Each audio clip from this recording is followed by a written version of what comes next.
एका बापाची गोष्ट तुम्हाला सांगणार आहे. बापाला कधीच कुठली रिप्लेसमेंट नसते हे सांगणारी ही गोष्ट आहे. झालं असं की एक गरीब माणूस आपल्या मुलाला घेऊन बाजारात चालला होता. रस्त्याच्या कडेला जत्रा भरली होती. तो वडिलांकडे हट्ट करायला लागला की आपण जत्रेत जाऊया. वडील म्हणाले माझ्याकडे पैसे नाही आहेत. तरी तो हट्ट करायला लागला म्हणून वडील त्याला जत्रेत घेऊन गेले.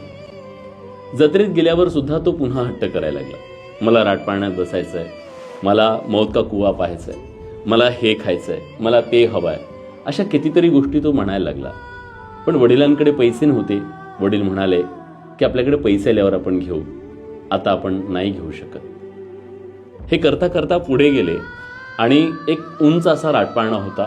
तो पाहण्यात तो मुलगा इतका गुंग झाला की त्याच्या वडिलांचा हात त्याच्या हातातून निसटला.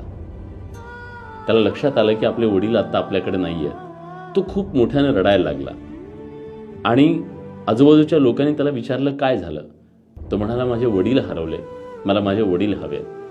मग त्या लोकांनी त्याला समजवण्याचा प्रयत्न केला, तू रडू नको, आपण शोधू तुझ्या वडिलांना असं सांगितलं. मग काही जण म्हणाले तुला राटपाळण्यात बसवतो, तरी तो शांत होईना. त्याला म्हणाले तू हे खा, तुला मिठाई देतो, तरी तो शांत होईना.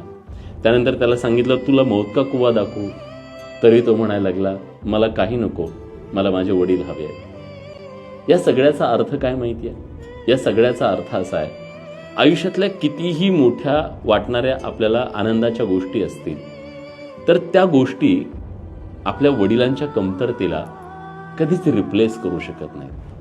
बाप ही एक अशी गोष्ट आहे ज्याला कुठलीच रिप्लेसमेंट नाही मित्र.